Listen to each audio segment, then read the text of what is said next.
Welcome students. मैं जितेंद्र दलाल आपका फिर से स्वागत करता हूं आपकी फिजिक्स की अपने इस क्लास में, जो कि प्लस टू के लिए हमारी जो सीरीज चली हुई है और उसी को हम करते करते इलेक्ट्रोस्टैटिक्स में इलेक्ट्रिक फ्लक्स तक पहुंच चुके हैं। तो आज का जो हमारा टॉपिक रहेगा वो रहेगा हमारा इलेक्ट्रिक फ्लक्स। आज हम इलेक्ट्रिक फ्लक्स के बारे में स्टडी करेंगे। इलेक्ट्रिक फ्लक्स क्या होता है और उसको जानने की कोशिश करेंगे। इलेक्ट्रिक फ्लक्स से रिलेटेड जो भी प्रॉब्लम है बच्चों को अक्सर आती है उनके बारे में भी हम कोशिश करेंगे कि उस वो क्या होते हैं और उनको देखें। ठीक है, उसी को हम लेके आज की जो इस क्लास में आपके लिए लेके आए हैं। ठीक है, और इसी क्लास में हम देखेंगे कि हम किस प्रकार से गोज लॉ को जब हम करेंगे तो एरिया को हम क्या है, एक वेक्टर क्वांटिटी लेके चलेंगे। एरिया को क्या लेके चलेंगे, हम एक वेक्टर क्वांटिटी, यानी जो हमारा एरिया होता है। ठीक है, एरिया आप सिंपल पढ़ते आए हो एरिया को। ठीक है, लेंथ इंटू ब्रेड्थ या फार्मूला। ठीक है, आप किसी भी, जैसे हमारे ये तीन एक्सिस हमने ले ली, एक्स एक्सिस, वाई एक्सिस और जेड एक्सिस। ठीक है, ये तीन एक्सिस हमने ले ली।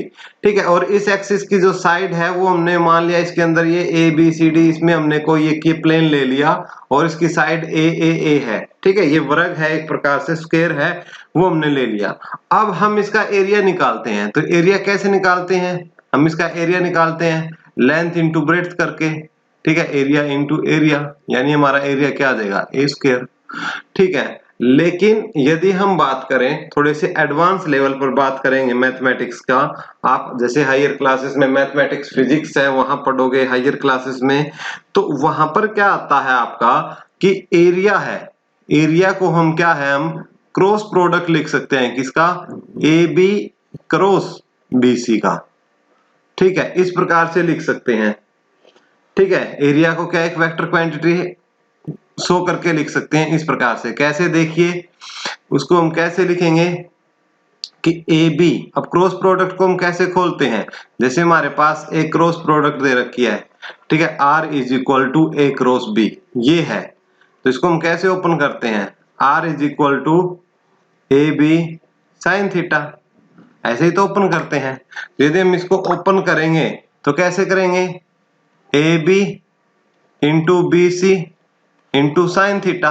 और देखिए ए बी के अंदर और बी सी के अंदर ये एंगल कितने एंगल का है, 90 डिग्री का है। तो थीटा की जगह हम कितना पुट कर सकते हैं, थीटा की जगह हम कितना एंगल पुट कर सकते हैं यहाँ पर 90 डिग्री। तो इसको हम क्या पुट कर देंगे, साइन 90 डिग्री। और साइन 90 की वैल्यू कितनी होती है आपको पता है 1। तो इसका वैल्यू क्या आ जाएगी, A B into B C. अब इनकी वैल्यू पुट कर देंगे हम, ए स्क्वायर आ जाएगी।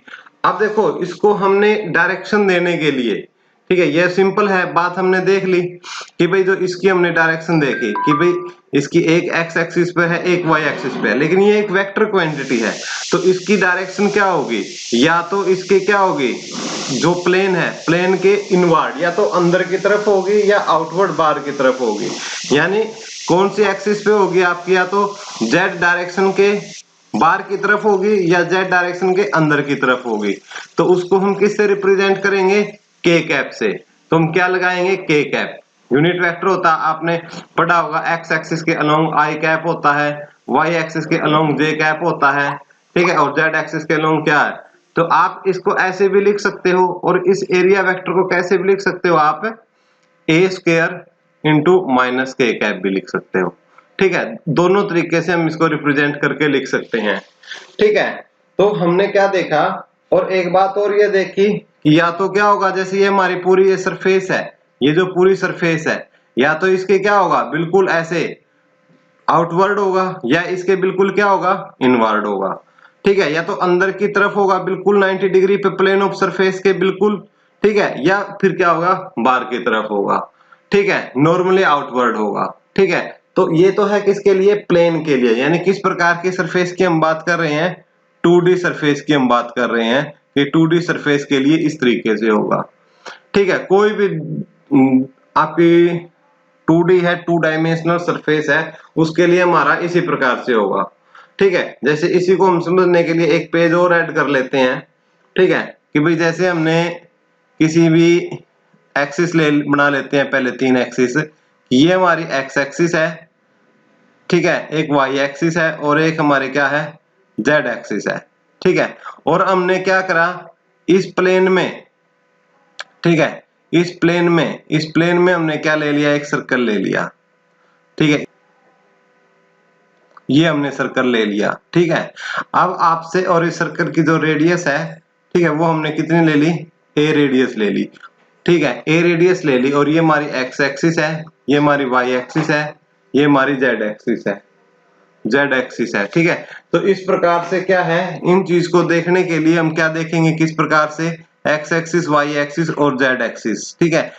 अब इसे आपसे पूछे कि इसका एरिया क्या होगा, तो इसका एरिया होगा, आपका सर्कल है, सर्कल का एरिया क्या होता है आपका, पाई आर स्क्वायर, लेकिन हमारा आर नहीं है तो ए स्क्वायर, ठीक है। अब ये हम देखें किस प्लेन में है, हमारी एक्स जेड प्लेन में है, तो डायरेक्शन देने के लिए वाई एक्सिस के लिए क्या होता है, आई जे जे कैप, या तो हम इसको ऐसे लिखेंगे वेक्टर फॉर्म में, या इसको हम कैसे लिखेंगे, पाई ए स्क्वायर इंटू माइनस जे कैप, इस तरीके से हम इसको रिप्रेजेंट करेंगे, ठीक है। ये तो बात होगी हमारे 2 डायमेंशनल की। यदि कि 2D को हम ओपन सरफेस भी बोलते हैं, ये भी बात आपने याद रखनी है कि 2D को ओपन सरफेस भी बोलते हैं, 2D को क्या बोलते हैं हम, ओपन सरफेस भी बोलते हैं, ये बात भी आपको दिमाग में रखनी है, ठीक है। यदि इसी प्रकार का केस आपका किसी 3D बॉडी के लिए आ जाए, ठीक है, जैसे किसी 3D बॉडी के लिए आ जाए, जैसे हम देखते हैं 3D बॉडी को ही, ठीक है, जैसे हमने ये ले लिया, ठीक है, एक 3D बॉडी हम बना लेते हैं यहां से, ठीक है, कि एक बॉक्स ले लिया हमने, इस प्रकार से एक बॉक्स बना लिया, ठीक है, 3 डायमेंशनल ये। अब इस जो 3 डायमेंशनल है आपका 3D, कोई भी 3D बॉडी हो, ठीक है, ये इनको हम क्लोज्ड बॉडी बोलते हैं, ये बात आपने याद रखनी है। 3D को हम क्या बोलते हैं, क्लोज्ड बॉडी बोलते हैं, ठीक है। तो जब भी ऐसी कंडीशन आ जाए, ठीक है, तो इस केस में आप हमेशा क्या लोगे, हमेशा आउटवर्ड लोगे। जैसे आपकी कोई आपको बोले कि इस सरफेस का एरिया निकाल लो, इस सरफेस का, ठीक है, क्योंकि इसका पूरे का तो हम निकाल नहीं सकते, क्योंकि पूरे का निकालेंगे तो सरफेस एरिया ना निकल के क्या निकलेगा, वॉल्यूम निकलेगा। तो हम एक एक सरफेस का तो निकाल सकते हैं, जैसे ये हमारी ऊपर वाली सरफेस है, तो इसमें जो हम लेंगे वेक्टर लेंगे, वो इस प्रकार से लेंगे, इस सरफेस के नॉर्मल, बिल्कुल नॉर्मल और आउटवर्ड डायरेक्शन में लेंगे इस सरफेस के, इनवर्ड डायरेक्शन वाला हम नहीं लेते इसके अंदर। तो 3D में इस बात का आप ध्यान रखोगे कि हम क्या करते हैं, आउटवर्ड, जैसे इस सरफेस के लिए लोगे, इस सरफेस के लिए लोगे तो आपका ये हो जाएगा आउटवर्ड, ठीक है। इसी प्रकार से यदि इस सरफेस के लिए लोगे, ठीक है, तो इसके लिए आउटवर्ड आपका ये हो जाएगा। इसी प्रकार इस सरफेस के लिए लोगे तो इसका आउटवर्ड क्या हो जाएगा, ये हो जाएगा। तो इस प्रकार से हम क्या है, आउटवर्ड जो है, जब हम एरिया निकालेंगे तो आउटवर्ड डायरेक्शन में, यानी जो भी हमारा एरिया होगा, ठीक है, जो भी हम एरिया लेंगे 3D में, हमेशा आउटवर्ड डायरेक्शन में हम लेंगे, ठीक है। और उसके उसके अकॉर्डिंग क्या है, उसको उसका एरिया निकाल देंगे, उसकी डायरेक्शन ले लेंगे, ठीक है। इस प्रकार से हम क्या है, एरिया को क्या शो करते हैं, एक वेक्टर क्वांटिटी शो करते हैं, ठीक है। आई होगी बात समझ में आपको, ठीक है। इस प्रकार यहां से समझने के बाद कि एरिया एक वेक्टर क्वांटिटी है, हम इलेक्ट्रिक फ्लक्स को समझने की कोशिश करते हैं। जो वास्तव में इलेक्ट्रिक फ्लक्स होता है, वो होता है कि आपके कितने एरिया में से, ठीक है, जैसे हमने ये एक ले लिया, एक ये एरिया जो हमने ये बैंगनी कलर से शो किया हुआ है, ये हमने एरिया ले लिया। अब फ्लक्स होता है कि इस एरिया में से कितनी लाइन ऑफ जो पास है, इसको बिल्कुल चीरते हुए, इसके थ्रो यानी इसको इंटरसेक्ट करते हुए निकल रही है, ठीक है, वो हमारा क्या होता है, इलेक्ट्रिक फ्लक्स होता है। अब जैसे इसमें से देखूं मैं, तो कितनी आपकी लाइट, आपने ये कह सकते हो कितनी रेज इसमें से पास हो रही है एरिया में से, 1 2 3, यानी इसमें हम क्या बोल सकते हैं, फ्लक्स की वैल्यू कितनी है, 3। अब इसमें से देखें कि कितनी वैल्यू जा रही है इसमें से, तो इसमें गिने 1 2 3 4 5 6, तो फ्लक्स की वैल्यू यहाँ पर कितनी है, 6 है, ठीक है। और इसी प्रकार जैसे यहाँ देखें फ्लक्स की वैल्यू कितनी है, 1 2 3 4 5 6 7 8 9, यानी फ्लक्स की वैल्यू कितनी है यहाँ पर, 9, ठीक है। अब मैं एक चीज और आपको फील करवाना चाहता हूं कि फ्लक्स को कैसे और किस प्रकार लिखते हैं, किस प्रकार रिप्रेजेंट करते हैं। जैसे आपने देखा कि ये तो हमने फ्लक्स की डेफिनेशन हो गया आपकी, मैं लिख भी दूंगा कि चलो मैं लिख देता हूं यहाँ पर नीचे, चलो बाद में उसको डेफिनेशन को लिख देंगे। मैं बता देता हूं कि the total number of electric line of force crossing A given area is called electric flux. यानी कितने एक दिए गए एरिया में से कितनी रे ऑफ लाइट जो आपकी इलेक्ट्रिक फील्ड लाइंस है वो क्रॉस कर रही है, उसको चीरते हुए क्रॉस कर रही है। ध्यान रखना कैसे, चीरते हुए क्रॉस कर रही है। ठीक है, यदि उसकी सरफेस के ऊपर से पास होगी तो वहां इलेक्ट्रिक फील्ड क्या हो जाएगा, फिर जीरो हो जाएगा। उस केस को भी देखेंगे। पहले हम बात करें बिल्कुल ऐसे चीरते हुए, एकदम बिल्कुल चीरते हुए निकले, तो हम उसको बोलते हैं इलेक्ट्रिक फ्लक्स। वो उसका क्या होगा, फ्लक्स। फ्लक्स का मतलब ही क्या होता है, फ्लो होना। फ्लक्स का मतलब क्या होता है, फ्लो होना। ठीक है, जैसे आपने कोई इस प्रकार से एक गत्ता लिया, आप एक गत्ता ले लो ऐसे रेक्टेंगुलर, और इसमें क्या कर लो, एक होल कर लो। होल करने के बाद इस पे बैटरी से लाइट फॉल करना स्टार्ट कर दो, और फिर इसको ऐसे, इसको जो ये गत्ता है ना, इसको तिरछा उल्टा करके देखो कि कितने फ्लो ऑफ लाइट है, वो कितना अंदर बाहर, कितना कम ज्यादा हो रहा है, वही फ्लक्स होता है। सेम हमारा यहाँ इलेक्ट्रिक फ्लक्स के केस में होगा आपका इलेक्ट्रिक लाइंस जो आपका इलेक्ट्रिक फ्लक्स क्या होगा आपका, कि कितनी आपकी इलेक्ट्रिक जो है लाइंस है, इलेक्ट्रिक फील्ड लाइन फोर्सेस है, वो कितने एरिया में से क्रॉस कर रही है, वो हमारा इलेक्ट्रिक फ्लक्स हो जाएगा। अब हमें एक चीज और देखनी है, यहाँ पर एक चीज और देखने की कोशिश करते हैं कि जैसे हमने एक चीज नोटिस किया कि यहां से क्या है, हमने ये देखा कि electric field line, 3 electric field line pass हो रही है यहां से। ठीक है, फ्लक्स कितना है, 3 है। फिर हमने यहां से देखा कि इलेक्ट्रिक फील्ड लाइन यहां से 6 पास हो रही है, तो हमने इलेक्ट्रिक फ्लक्स कितना देखा, यहां पर हमारा 6 हो गया। यानी एक और बात है कि इलेक्ट्रिक फील्ड लाइंस की जो प्रॉपर्टीज हमने पिछली क्लास में की थी, वहां हमने बताया था कि जितनी क्राउडिंग होगी इलेक्ट्रिक फील्ड लाइंस की, it means there will be strong electric field. यानी जहां पर इलेक्ट्रिक फील्ड लाइंस ज्यादा होंगी, देखिए यहाँ पर इलेक्ट्रिक फील्ड लाइंस इसकी तुलना में क्या है, यहाँ पर ज्यादा है, तो इसलिए यहाँ पर इलेक्ट्रिक फील्ड भी ज्यादा है। तो हम क्या बोल सकते हैं कि यदि इलेक्ट्रिक फील्ड ज्यादा है, इलेक्ट्रिक फील्ड की बात करते हैं हम, यहाँ पर इलेक्ट्रिक फील्ड ज्यादा है, तो यहाँ पर फ्लक्स भी क्या हो रहा है आपका, ज्यादा हो रहा है।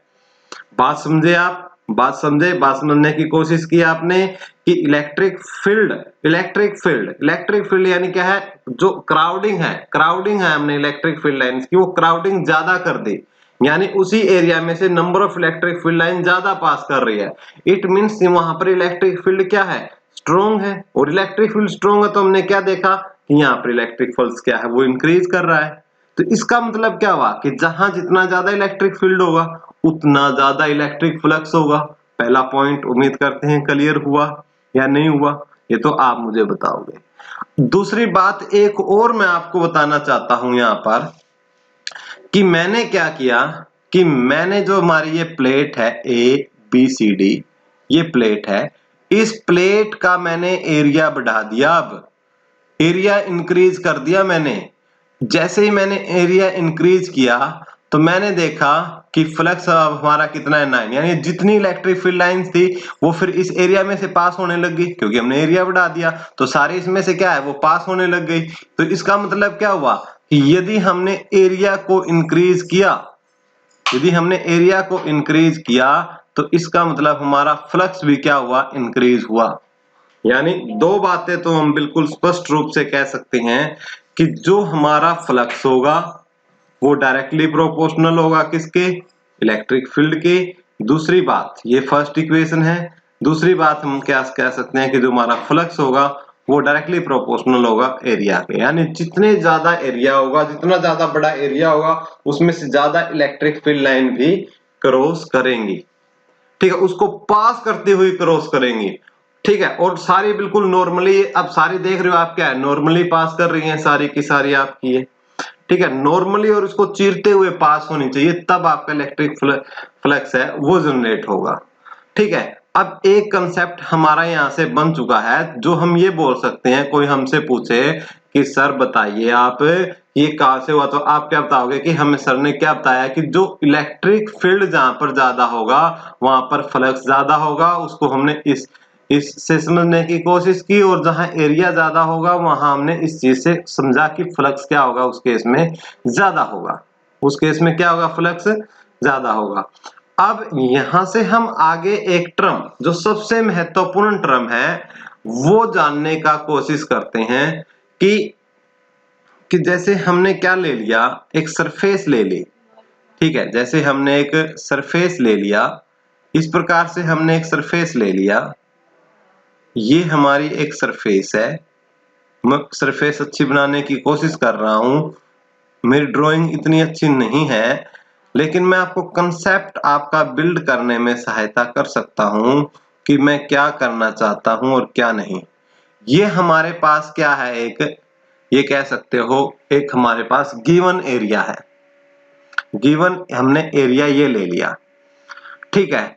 और यदि इस अब देखो, अब डायरेक्शन क्या होगी, यदि मैं इस पॉइंट पे बात करता हूं, किसी एक पॉइंट पे बात करते हैं, मैंने यहां बात कर ली, तो यहां पर गिवन डायरेक्शन क्या होगी, इसकी ये होगी, ठीक है। हमने देखो इलेक्ट्रिक फील्ड लाइन की डायरेक्शन ये ले ली हमने, ये डायरेक्शन हमने एरिया वेक्टर की ले ली, ये हमने डायरेक्शन क्या ले ली, एरिया वेक्टर की ले ली, ठीक है।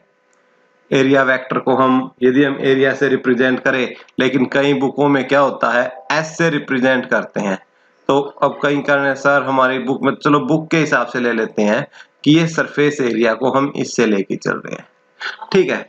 तो इसको भी हम क्लियर कर देंगे कैसे क्या कुछ है, सरफेस वेक्टर होता है। अब किसी ने ये बोल दिया कि यहां से जो रे है वो आपकी इस प्रकार से आ रही है, एक सेकंड थोड़ा सा अच्छे से बनाते हैं रे को, बिल्कुल शानदार सी, इस प्रकार से ये रे है आपकी, किसी एंगल पे फॉल है, जो इलेक्ट्रिक फील्ड है, जो इलेक्ट्रिक फील्ड रे है वो आपकी किसी एंगल पर फॉल है इलेक्ट्रिक फील्ड, ठीक है। और ये इसको हम पीछे बढ़ाएंगे तो इस प्रकार से ये पीछे से ऐसे आ रही है ये, ठीक है। अच्छे से बनाना अपनी कॉपी में, ठीक है ना, तो थोड़ा सा ये बनाना थोड़ी मुश्किल होता है डायग्राम। तो यहाँ पर हमने ये एंगल ले लिया थीटा, ये एंगल हमने यहाँ पर थीटा ले लिया कि भाई इनके ई के बीच में और एस के बीच में एंगल कितना है, थीटा है। देखिए वैसे बिल्कुल मैं आप ये जो आर्टिकल था कुल 5 मिनट का आर्टिकल था मुझे इलेक्ट्रिक फ्लक्स को एक्सप्लेन करना, लेकिन मैं आपका कंसेप्ट बिल्ड करना चाहता हूं ताकि आपको दोबारा इस प्रकार की दिक्कत इसमें ना आए। अब देखिए इनके बीच में E और S है, अब देखेंगे, देखो हमने तो पता है, हमें तो आपने बोलोगे कि सर ये बताया था कि इलेक्ट्रिक फ्लक्स तो उसी की वजह से जनरेट होता है जो बिल्कुल फाड़ता हुआ निकले सरफेस को, लेकिन ये तो किसी एंगल पे है। तो इसका हम सॉल्यूशन देखते हैं, इसको हम क्या करते हैं, रेक्ट एंगुलर कंपोनेंट में रिजोल्व कर लेते हैं। रेक्ट एंगुलर कंपोनेंट में रिजोल्व करेंगे तो एक कंपोनेंट क्या होगा आपका इस एक्सिस पे होगा, ठीक है, और दूसरा आपका इसी एक्सिस पे होगा, ठीक है। और रिजोल्व करोगे तो कैसे करोगे कि जिसके साथ एंगल बनता है आपको पता है उसके साथ क्या लगाते हैं, कोस थीटा, तो इस तरफ क्या हो जाएगा ई कोस थीटा, और इसके अकॉर्डिंग इसकी तरफ क्या हो जाएगा ई साइन थीटा, ई साइन थीटा। अब देखिए बात जो समझने की है, बात जो पकड़ने की है, अब वो यहां से है।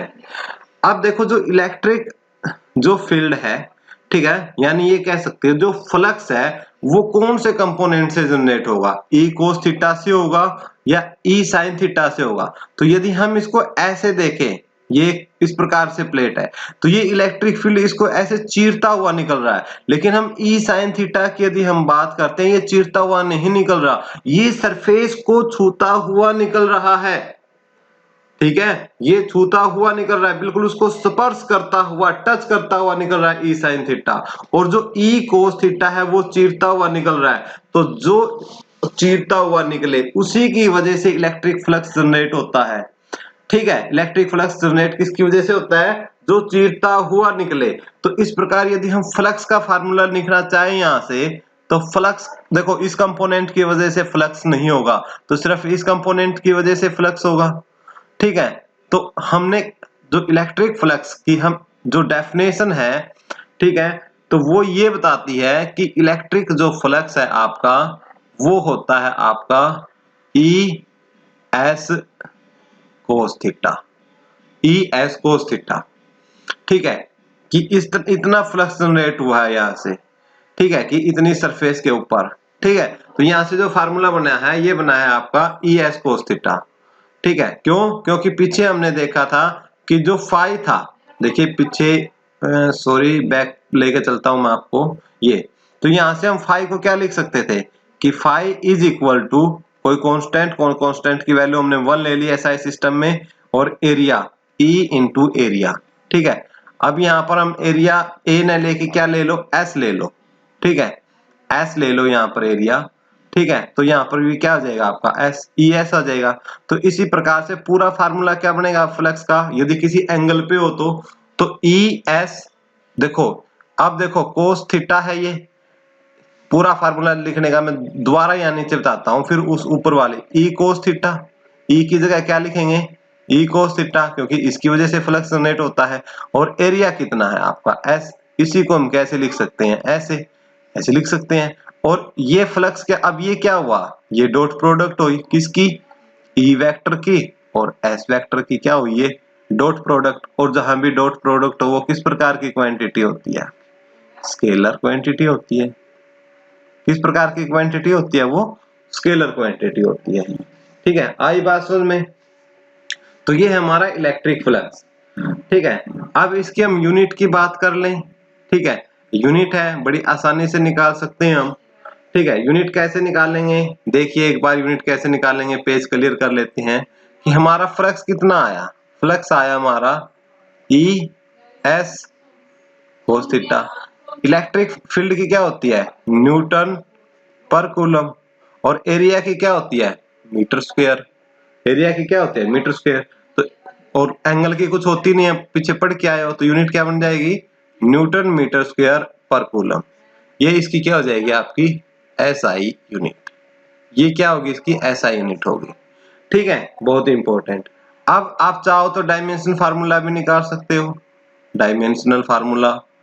ठीक है, आप खुद भी निकाल सकते हो, वीडियो को पॉज करके खुद निकालिए, आपने क्लास 11th में सीखे हैं।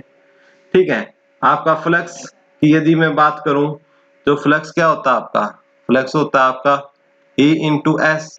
ठीक है, कोस थीटा, थीटा का कुछ होता नहीं, आपको पता है डायमेंशनलेस क्वांटिटी है। ठीक है, इलेक्ट्रिक फील्ड का हम निकाल सकते हैं। इलेक्ट्रिक फील्ड का कैसे निकाल सकते हैं, फोर्स डिवाइडेड बाई चार्ज करके, फोर्स डिवाइडेड बाई चार्ज करके। और एरिया का क्या होता है आपका, एरिया को हम बिल्कुल आसानी से निकाल लेंगे। ये हमारा क्या है, एस क्या है हमारा एरिया है, एस क्या हमारा एरिया है। ठीक है, ये है हमारा एरिया। तो फोर्स का क्या होता है, देखो फोर्स का होता है आपका, फोर्स का जो होता है वो होता है आपका एम एल टी माइनस 2। और चार्ज का हमारा जो होता है वो होता है एटी, चार्ज का क्या होता है हमारा एटी। और एरिया का होता है आपका एल स्क्वायर। ठीक है, अब सोल्व करना आपका काम है। मैं डायरेक्ट डायमेंशन लिख रहा हूं, क्या आएगी आपकी M1 L3 T minus 3 A minus 1। Solve करना आपका काम है, सोल्व करके मुझे बताओगे ये सही है या गलत है। ठीक है, सोल्व आप करोगे इस पूरे फैक्टर को। ठीक है, इस प्रकार से हम कर सकते हैं। ठीक है, अब ये चीज थी हमने, अब इसी के अंदर हम क्या है एक चीज और करके देखेंगे। ठीक है, वो और नोट करनी है आपने। ठीक है, कि कोई कंडीशन दे दे, कोई कंडीशन दे दे हमारी, कोई 3 डायमेंशनल सरफेस दे दे आपको कि ये आपकी एक 3 डायमेंशनल सरफेस, कोई मान लिया आपने ये स्फेयर दे दिया, किसी ने आपको मान लिया ये स्फेयर है। ठीक है, इस स्फेयर के ऊपर आप एरिया निकाल लोगे, यानी इसके लिए आप इसका फ्लक्स निकाल लोगे। ठीक है, फ्लक्स निकालोगे तो यहाँ पर आप क्या है कुछ ना कुछ स्मॉल जो एरिया है वो मान के चलोगे कि भाई ये स्मॉल कट है आपका। ठीक है, ये स्मॉल एरिया हमने कितना मान लिया ds। ठीक है, अब इसकी वजह से जो इसके ऊपर आपका लगेगा, ठीक है, इस प्रकार लगेगा, ये डायरेक्शन होगी हमारी ds की। ठीक है, ये डायरेक्शन हमारी ds की होगी इस प्रकार से। ठीक, तो भाई हमने स्मॉल मान लिया, तो यदि हमने क्या है, एरिया क्या है ds, dx क्या है स्मॉल एरिया। ठीक है, यदि स्मॉल एरिया है तो वहां फ्लक्स भी कैसा होगा, फ्लक्स भी कैसा होगा वहां पर स्मॉल, तो फ्लक्स भी कैसा होगा वहां पर स्मॉल फ्लक्स होगा। ठीक है, स्मॉल क्या होगा वहां पर फ्लक्स होगा। तो इस प्रकार स्मॉल फ्लक्स होगा तो स्मॉल फ्लक्स को हम कैसे लिख सकते हैं, d5 को, d5 को लिख सकते हैं E वेक्टर, अब s की जगह क्या है ds आ गया। ठीक है, लेकिन यदि हमें इसको पूरे कंप्लीट के लिए निकालना है तो कंप्लीट के लिए निकालना है तो हम इसका क्या कर देंगे, इंटीग्रेशन कर देंगे। तो फाई हमारा क्या हो जाएगा, integration d5 integration E vector dot ds vector. ठीक है, इस प्रकार कोई ओपन सरफेस है तो ओपन सरफेस के लिए ये हो जाएगा ओपन सरफेस के लिए। यदि क्लोज सरफेस है, ठीक है, क्लोज सरफेस के लिए कैसे लिखेंगे, for close surface, for closed surface.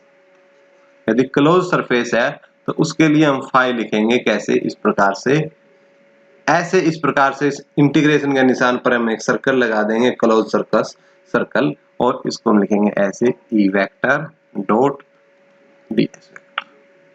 ठीक है, ये हमारा किसके लिए हो जाएगा, फ्लक्स हो जाएगा क्लोज सरफेस के लिए।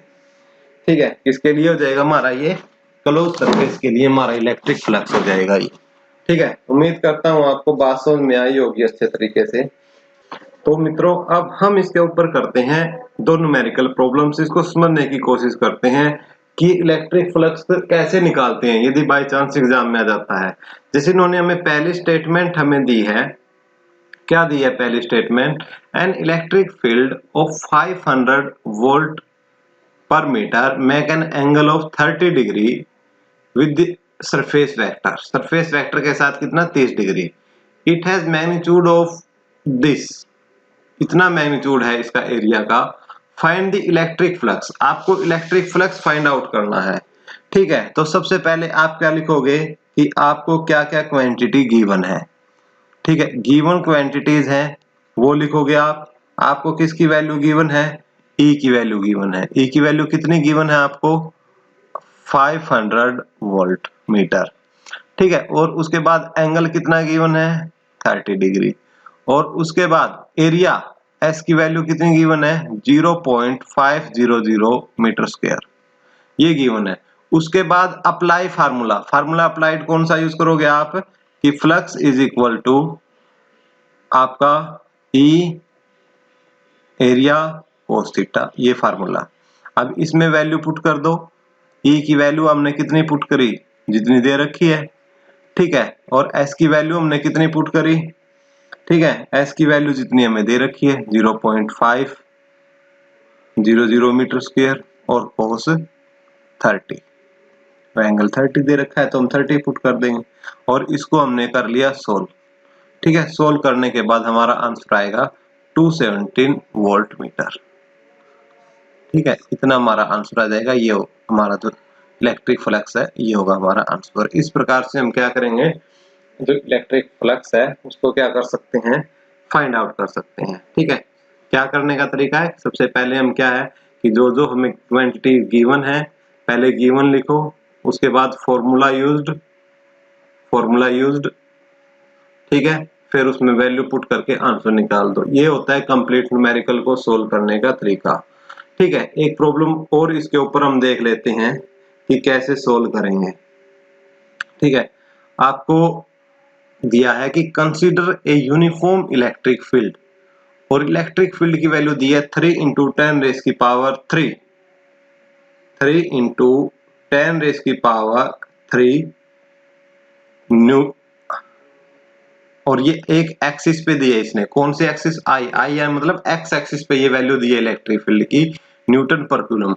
What is the flux of the field through a square of 10 centimetre, यानी एक स्क्वायर दे दिया 10 सेंटीमीटर का साइड का, और आपको बताना है कि YZ प्लेन में, जो प्लेन के पैरेलल YZ है उसमें आपका कितना फ्लक्स होगा। तो हमें क्या क्या है, सबसे पहले क्या लिखो, गिवन क्या क्वांटिटीज है।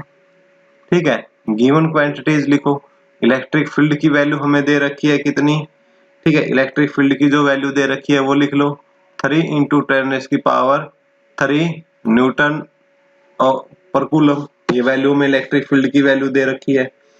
उसके बाद हमें इसने दिया है 10 सेंटीमीटर की साइड, तो साइड दी है इसने, लेंथ दी या कुछ भी लगा लो, एक दी है इसने 10 सेंटीमीटर। इसको मीटर में बदल लेंगे ऐसा सिस्टम में, तो 0.1 मीटर आ जाएगा। ठीक है, और यहाँ से अब हम फार्मूला यूज करेंगे। फार्मूला यूज हमारा क्या कहता है कि जो फ्लक्स है हमारा वो किसके बराबर है, E into S into cos theta. ठीक है, E इंटू एस इंटू आपका जो भी फार्मूला होता है वो कोस थीटा। तो अब जो फार्मूला है E into S into cos theta, अब इसने बोला है पैरेलल, यदि पैरेलल है तो थीटा कितना हो जाएगा, 0, थीटा 0 हो जाएगा। पैरेलल का केस पूछा है इसने, ये दे रखा है ना पैरेलल, ठीक है, वाई जेड प्लेन के पैरेलल, तो पैरेलल पूछेगा तो थीटा हमारा कितना हो जाएगा, 0। अब थीटा 0 हो जाएगा तो फाई हमारा किसके बराबर हो जाएगा, E इंटू एस के। ठीक है, और एस यानी एरिया किसका, एक ऐसे वृत्त का जिसकी साइड कितनी दे रखी है, 0.1 मीटर दे रखी है। तो कैसे लिखेंगे, इलेक्ट्रिक फील्ड की वैल्यू 3 इंटू 10 की पावर 3, और साथ में जो वैल्यू किसकी लिखेंगे, 0.1 इंटू 0.1। ठीक है, इसको हम कैलकुलेट कर लेंगे तो फाई की वैल्यू कितनी आएगी यहाँ से हमारी, तो फाई की वैल्यू आ जाएगी 30 न्यूटन मीटर स्क्वायर पर कूलम। ठीक है, ये हमारा क्या आ जाएगा, आंसर। ठीक है, इस प्रकार से हम इलेक्ट्रिक फ्लक्स फाइंड आउट कर सकते हैं। तो मेरे प्रिय विद्यार्थियों, ये हमारा आज का जो टॉपिक था, जो ऑल अबाउट कवर करता है हमारे इलेक्ट्रिक फ्लक्स के बारे में। इलेक्ट्रिक फ्लक्स क्या होता है, इलेक्ट्रिक फ्लक्स को कैसे फील करते हैं, बिल्कुल फील करके मैंने आपको इसको एक्सप्लेन किया। ठीक है, और फिर इलेक्ट्रिक फ्लक्स के ऊपर हमने न्यूमेरिकल देखे कि किस प्रकार से यदि कोई न्यूमेरिकल आता है तो किस प्रकार आप उस न्यूमेरिकल प्रॉब्लम को सोल्व करोगे। ठीक है, उम्मीद करता हूं आपको पूरी इलेक्ट्रिक फ्लक्स की कहानी समझ में आई होगी। ठीक है, क्योंकि यदि ये कहानी आपको समझ में आएगी तभी आगे जाकर जो हम गोज लॉ है इंपॉर्टेंट आर्टिकल्स करेंगे, वो कहानी आपको समझ में आ पाएगी। जब तक वो कहानी आपको ये कहानी समझ में नहीं आएगी, वो आगे वाली कहानी आपको अच्छे तरीके से समझ में नहीं आएगी। तो इसलिए इस क्लास को आराम से देखिए, नहीं समझ में आया तो दोबारा से फिर से एक बार रिपीट करके देखिए और अच्छे तरीके से अपने नोट्स बनाइए। ठीक है, बस मैं तो यही बोलूंगा। और हाँ, वीडियो अच्छी लगी हो तो वीडियो को लाइक और शेयर करना न भूले। धन्यवाद दोस्तों।